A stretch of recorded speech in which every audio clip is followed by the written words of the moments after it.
un nuovo appuntamento con l'onorevole Gianluca Forcolin, la nostra inviata Paola Martini.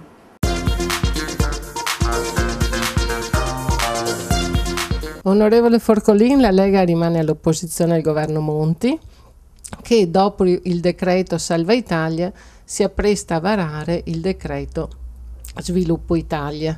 Allora, le sue considerazioni da oppositore del governo Monti? Beh, sicuramente l'abbiamo chiamato un decreto Salva Italia e a fossa Padania, nel senso che comunque pagano sempre i soliti, dal IMU principalmente, ma a tutte le imposte che sono state aggiunte, quindi alle varie addizionali eccetera, la possibilità ovviamente al cittadino di pagare o di eludere questo fisco diventano sempre meno, ma soprattutto si è andato a cogliere sempre sui soliti noti per toccare soprattutto quella che è la questione della prima casa e dell'addizionale appunto di questa base imponibile che aumenta del 60%, non mi pare cosa da poco.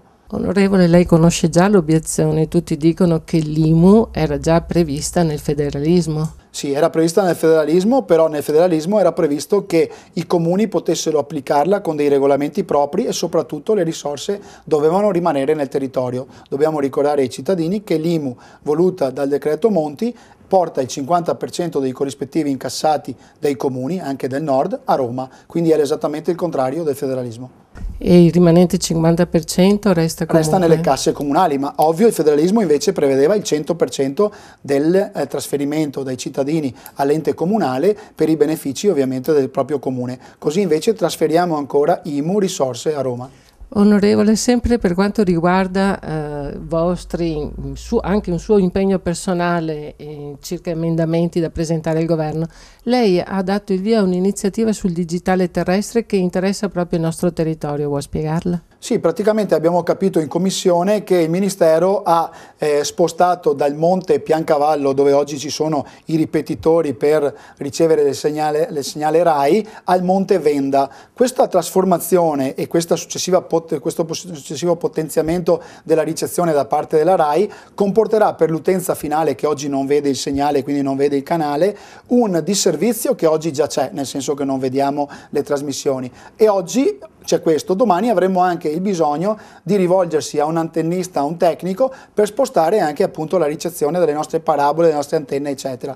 Abbiamo chiesto e ho chiesto con la mia risoluzione al governo di poter abolire e poter esonerare l'utenza, il cittadino, dall'abbonamento RAI 2012 o 2013, adesso vedremo le tempistiche, in modo tale da compensare quei 120 euro che oggi un cittadino deve pagare per un servizio che non c'è, rispetto a una spesa che poi deve anche andare incontro con appunto l'antennista per spostare questa parabola, questa antenna, per cui almeno di compensare con l'abbonamento la spesa che l'utenza dovrà poi sostenere. Bene, come cittadina del Veneto orientale mi auguro che questa sua richiesta venga accolta. Speriamo che il governo la recepisca, perché sarebbe un ulteriore aggravio, un ulteriore balzello per i cittadini. Ecco, adesso passiamo ancora di più a livello locale, parliamo di una sua iniziativa prevista per domenica 22 gennaio alla Libreria Moderna, se non vado errata, e parliamo di la presentazione di un dibattito, la presentazione di un libro anche, no? Sì, è una presentazione praticamente nel giorno della memoria 27 gennaio, domenica 22 rappresentiamo con una conferenza stampa, con un dibattito, quella che è l'iniziativa che ho voluto portare sul territorio dalla Camera dei Deputati, ossia dal 27 di gennaio di ogni anno, in questa ricorrenza, in questa memoria storica. Ritagliamoci un tempo per non dimenticare, proprio portarla da Roma, da quello che è il pensiero del Parlamento nel territorio, quindi usando giustamente il logo della Camera dei Deputati in quanto parlamentare di questa zona, e soprattutto per portare questo momento di riflessione e di memoria nel territorio attraverso i giovani, attraverso le scuole, perché possano acquistare anche con uno sconto dei testi molto importanti riguardanti quel momento storico, e soprattutto far rivivere e capire appunto le problematiche che hanno vissuto questi cittadini, questi nostri ovviamente cittadini che in quella fase di vita hanno dovuto sopportare di tutto e di più, quindi momenti anche duri, cruenti, per non dimenticare. Credo sia un messaggio importante che non solo il sottoscritto ma Certo. anche altre parti politiche dovrebbero sicuramente sostenere. Mi risulta però che lei su Facebook sia stato alquanto attaccato su questo, Ecco, il motivo di questo attacco questa è proprio la strumentale. strumentalizzazione di qualcuno che vede sempre il nero di fronte a tutto.